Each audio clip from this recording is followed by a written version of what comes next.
Par-delà les frontières de l'Ultima Segmentum, dans les profondeurs nébuleuses de l'espace, les étoiles goules hantent silencieusement la frontière galactique. Certains des systèmes qui s'y trouvent possèdent des secrets qui ne peuvent être ignorés. L'Imperium le sait, ses ennemis aussi.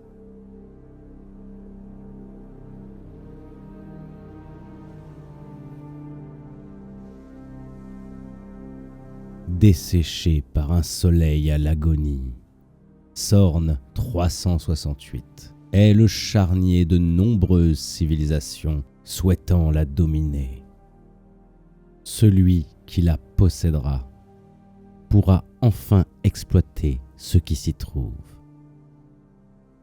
Une force indicible, une source de pouvoir capable de renverser des rois, des dynasties, des empires.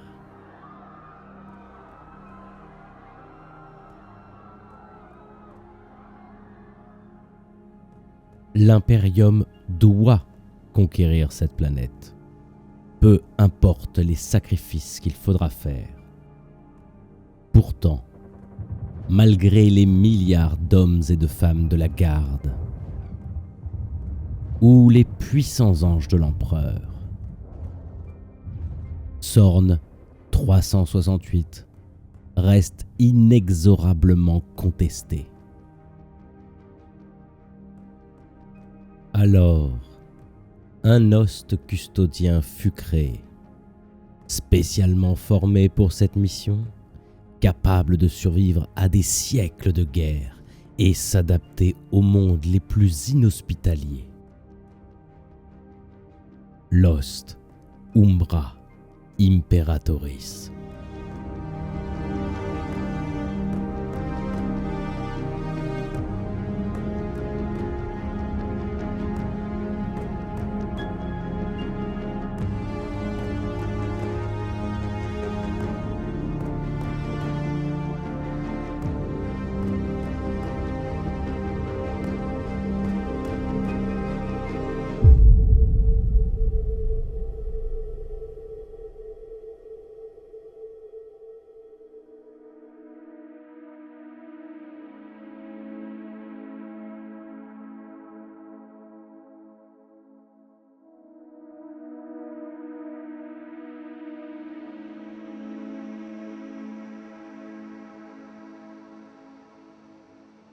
Alors, ça vous a plu ce petit passage narratif sur mes custodes post-apocalyptiques ? Et oui, étant donné le style très particulier de mes custodes, je pense qu'il fallait mettre un petit peu de lore autour de tout ça. Jusqu'en V9, on avait toujours la possibilité de créer un chapitre de Space Marine maison, un chapitre successeur. Et je considère que cette règle s'applique autant aux Space Marine qu'à n'importe quelle autre faction.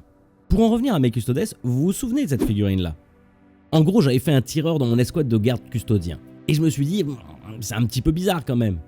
Alors je me suis renseigné et il y a des tireurs chez les custodes, les Sagittarum. Alors j'ai décidé d'en faire une escouade autour du premier que j'ai fait. Alors bien sûr, vous me connaissez, j'ai pas acheté les grappes en résine Forge World pour faire des Sagittarum. J'ai décidé de les faire moi-même avec du Rabio que j'avais de côté de Space Marine et d'autres trucs dans le genre. Et donc je vais vous montrer toute la conversion. Et si vous voulez voir la peinture de mon schéma Custodes, je vous invite à aller voir ma première vidéo.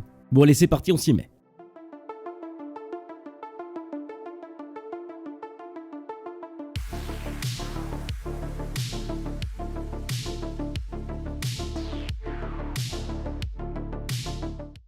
Faisons des petits compagnons à ce Custodes.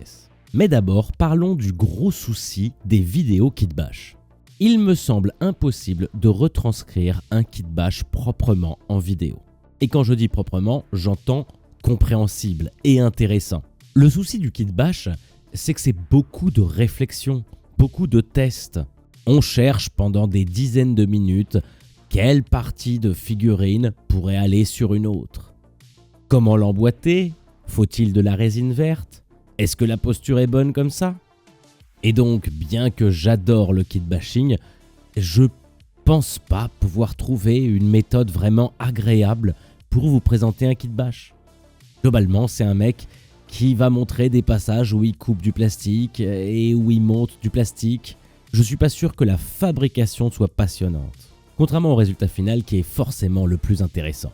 Alors vous allez me dire, mais Raph, explique-nous toutes les étapes l'une après l'autre. Alors pourquoi pas, mais déjà des étapes, il y en a 350, contrairement à un tuto peinture qui peut rester autour des 10, 15, 20 étapes maximum. Et oui, le kit bash, c'est l'art d'assembler deux pièces inadaptées l'une pour l'autre. Et il n'y a pas vraiment de méthode. Il y a éventuellement des outils à utiliser, des petites techniques cachées, mais une méthode de kit bash, genre faites comme ça et vous aurez toujours un kit bash magnifique, c'est pas possible. Retenez une chose, le kit bash, la conversion, c'est de la sculpture. Et la sculpture, c'est autrement plus difficile que la peinture. Surtout que la peinture sur figurine, en fait, c'est extrêmement facile. On a juste les ombres et les lumières à gérer, mais le modèle est déjà tout fait. C'est comme si je vous donnais un de ces jeux, vous savez, un de ces jouets peinture d'antan, où il y avait des cases avec des numéros et tu remplissais avec les bonnes couleurs. C'est pratiquement pareil, alors que la conversion, ça demande des notions de création, de design de personnages, de posture et de sculpture. C'est à mon sens l'un des sommets de la création dans le hobby. Exemple, 95% des figurines de Golden Demon ou de concours très complexes et très avancés sont convertis. Car les juges seront beaucoup plus sévères sur uniquement la peinture si vous n'avez pas converti votre figurine. La conversion rajoute une dose de créativité qui met en valeur ce que vous avez fait. Et c'est pour ça que j'adore ça. Donc dans cette vidéo, je vais vous montrer quelques étapes de ma conversion et ensuite, je vais surtout vous expliquer l'intention derrière la conversion. Les choix que j'ai dû faire pour que mes figurines aient du style. Et donc, commençons par parler de mon escouade de tireurs Sagittarum. Comme c'est un monde post-apocalyptique, je les imagine en train de récupérer toutes les armes qu'ils peuvent. Car après des siècles de survie, sur Sorn 368, l'équipement de base qu'ils avaient a sûrement dû être perdu ou trop usé pour être encore utilisé. C'est pour ça que j'ai décidé de faire à chacun de mes Sagittarum une arme différente.